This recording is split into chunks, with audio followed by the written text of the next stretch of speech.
Today I'm going to have a chat with college football nerds about what it's going to take for Oklahoma to get over the hump and win a college football playoff game. And all that's coming up after the bumper. What do you mean you don't subscribe to my son's YouTube channel? Mama, no! Just snap the damn ball, RJ. What's up, kid folk? It's RJ Young. I am not on a step mill. Consider hitting the like and subscribe button because I upload a video every single day. It's always OU related, college football related, sports related. We have a good time. And today I'm going to talk with Daniel and Josh on the YouTube channel College Football Nerds. Those dudes do amazing content. They take an analysis, and an analytical approach to looking at college football. They make predictions. They do previews during the season. Their computer model is actually pretty bang on. They were within 2 points of the final score of the Orange Bowl. And I've been watching their stuff all season, off and on. They make long videos. I'm talking 30 to 40 minutes. They do the biggest games each week, college football. And off season, they do a little bit of more content, just a touch. They did a great Jalen Hurts breakdown. And then they had me on for what we're going to talk about. What is it going to take for Oklahoma to get over the hump of college football? But I want to show you on this channel the kind of conversation you can expect from them and from me when I collaborate with other YouTubers. I haven't done this before. I got to say that when they reached out to me, I was kind of skittish because I'm kind of skittish about collaborations in general. I'm really wanting to be, selective for lack of a better word. But I love their presentation. I love how down to earth they are. I like that I could have a conversation with a couple of guys that really do love college football and want to create a more valued space on YouTube for us college football fans, right? So what is it going to take? Well, they make an entire video with me in it that's an hour long. I'm taking a snippet of that to show you here. But you know what it's going to take. It's going to take good tackling. It's going to take absolutely outstanding defense. It's going to take Lincoln Riley putting together the kind of offense we've come to expect from Lincoln Riley since he arrived in 2015. But now I want to give it over to this conversation. And please, let me know what you think about it in the comments below. If you've subscribed to College Football Nerds, let me know about it, what you think. Their information is in the description of this video. And if you would like to see more collaborations between the two of us, three of us, Daniel, Josh, and myself, please, again, let us know in the comments and give us your take. What do you think it's going to take for Oklahoma to win a college football game? Playoff game. All right, let's throw it to the conversation. I think the reasonable expectation for Oklahoma, define reasonable expectation versus hump, right? What's the humpty hump? I think the hump is winning the semifinal game. Is that going to be reasonable given where Alabama and Clemson likely are again next year? I mean, there's a pretty good shot they're going to be 1-2 again. And if that happens, is it really reasonable to expect anyone to beat them, given where these two teams are at in terms of talent and other factors? I think the expectation could be to try to win a semifinal. You expect that somebody's going to slip up along the way. Usually you're safer picking the field than to pick the favorites, though that hasn't been maybe the case as much lately. I think that's probably a little deceptive. We feel like Clemson's favorite every year, and they really haven't always been predicted to finish where they do. I think the reasonable expectation is for Oklahoma, honestly, to make the playoff. Just given what the teams are that are going into the playoff next year, I don't think it's really reasonable for anybody to expect to beat Alabama and Clemson in the semifinal. The realistic expectation is you're going to have Alabama and Clemson in the semifinal again.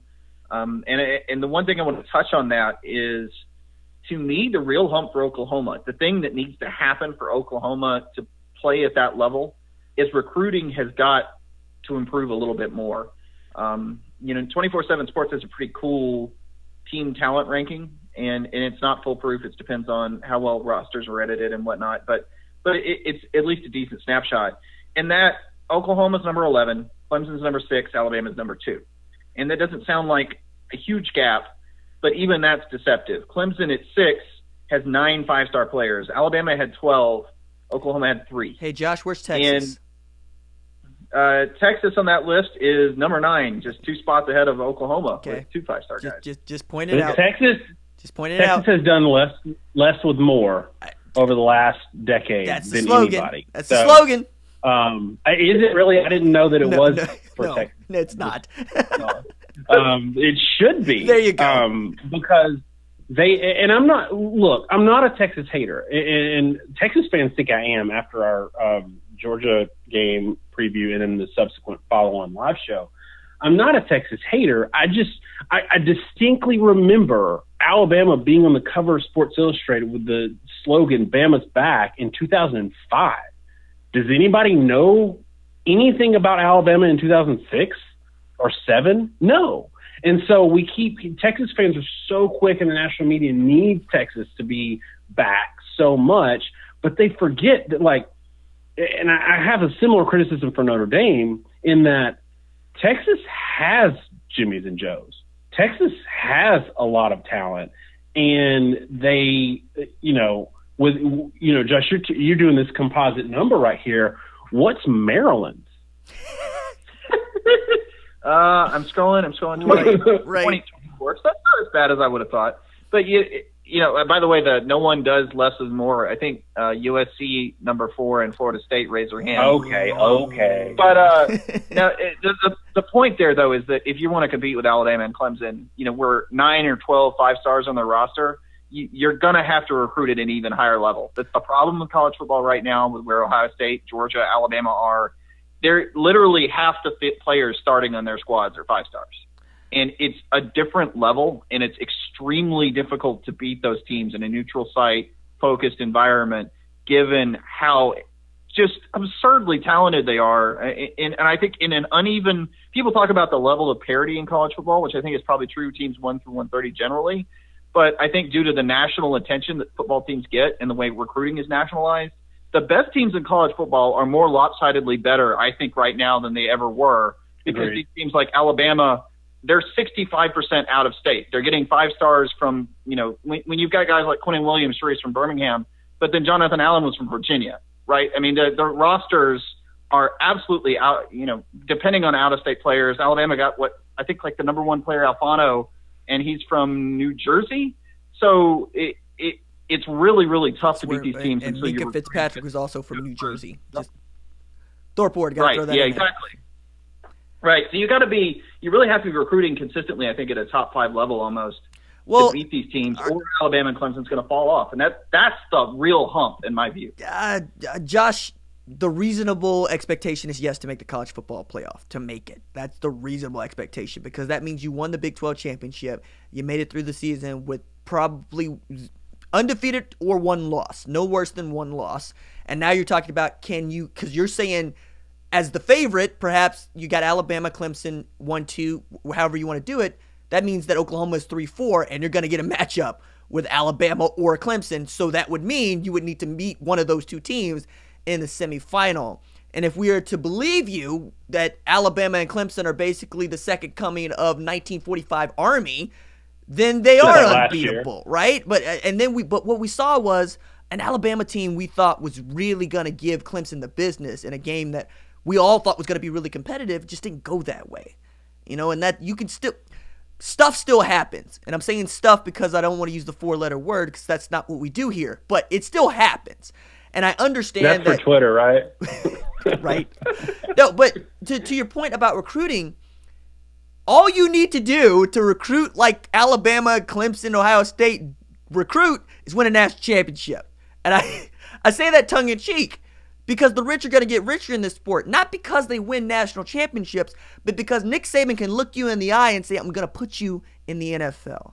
And when I have conversations with recruits, much of the conversation is, yes, family environment. Yes, I know the pedigree of my coaches. But when you're an offensive lineman and you get to go talk to Bill Bedenbaugh, you get to talk to a man that's putting 4 of his 5 linemen last year into the NFL. A guy that played 1 year a tackle for him is being talked about as a first-round draft pick. You can say the same thing on the defensive side of the ball for Alabama, Georgia, and Clemson. And that's the gap that you were talking about closing, because the majority of that gap, where you're talking about 9 versus 1 and 2, or I think it was 5. I forget who was 5 or 3. But point is, you got 3 5-star wide receivers in one class. Right? I mean, at one point, Oklahoma got 5 5-stars in 5 years. I want to say Brandon Williams, Caleb Kelly, Joe Mixon, and I'm forgetting someone in particular here that I shouldn't be. But that you can get 3 on the offensive side of the ball, plus Spencer Rattler. So that's 4, depending on which recruiting service you want to go talk about. But on the defensive side of the ball, when you land a Caleb Kelly, when you land a Brendan Buki Radley Hiles, you have to get production out of those kids, because landing 1 5-star leads to them landing 2, leads to landing 3, especially if you can see results on the back end. And we haven't been able to see that at Oklahoma. You can recruit like that. Oklahoma does recruit nationally, goes into Texas because Texas is basically home base, and Texas is full of talent. And you have enough talent not just feed Oklahoma, but A&M, University of Texas, SMU, Baylor. We keep going here. You get the point. But I think defensively you have a point. Offensively, I don't know what more you could do. Honestly, I look at this offensive roster and I go, wait, how did he convince all of you to come here? Because all you ain't going to get the ball. And Nick Saban does the same thing on the defensive side of the ball. And he's lately, right, with that getting stomped on by Gianno Manziel will change your offensive scheme in a hurry. He's decided to do that, right? And then you had Dabo Swinney calling the plays for Clemson. That's how invested he is in it, because he gets to tell Brent Venables, yo, just do your defensive thing. Offer who you want to offer. I'll go in there. I'll close the deal. We'll get them on campus. But getting that kind of synergy only comes if you're playing in national championship games and you're winning them.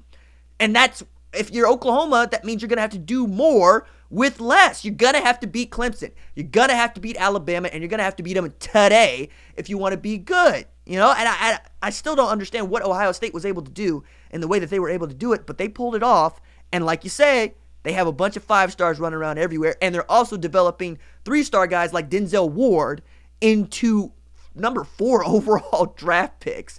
And that can't be understated as well, because if you look at Oklahoma, who was the last first-round draft pick to come off the defensive side of the ball at Oklahoma? Do either one of you guys know? No. Nope. Right. And I'm going to leave that for the comments because it sends me down a spiral. But that's my point here, right? And if you go back even further, what's the highest rated draft pick that Oklahoma's produced in the last 5 years? That's another trivia question. But you get the point here. That you don't know is exactly the point. But if I asked you who went number 1 overall last year, you'll know. If I ask you who's supposed to go, who's likely to go number 1 overall this year, you'll know. I don't think it's a coincidence that both of those guys are coming off the offensive side of the ball. And you got 3 guys going in the first round. So, mock drafts. 3 guys mock drafted in the first round of the NFL draft that all play on the offensive side at Oklahoma. That's your problem, right? And that's what you're bringing in Alex Grinch to fix. So we'll see. We'll see. But I want to say it's a play. To your point about Notre Dame and Texas, how if Oklahoma beats Texas, you pull up on Notre Dame as opposed to Alabama. It's a whole different ball of wax. But it's a play. And if it's a play, that means that it's coaching. That means that it's scheme. That means that it's Alex Grinch actually having something dialed up, or at least putting the kids in positions to where, hey, I put you in a position to make a play on that ball. Now I need you to go make a play on that ball. And we weren't always getting that from Mike Stoops. And I think that is going to be the thing that gets us past whatever that hump is. It's going to be straight up coaching. All right, that's it for me. If you like the videos, don't forget to like and subscribe, because I upload a video every single day. It's always OU related, college football related, sports related. We have a good time. I will see you right here every single day for the daily show at 6 p.m. Central Standard Time. Doses.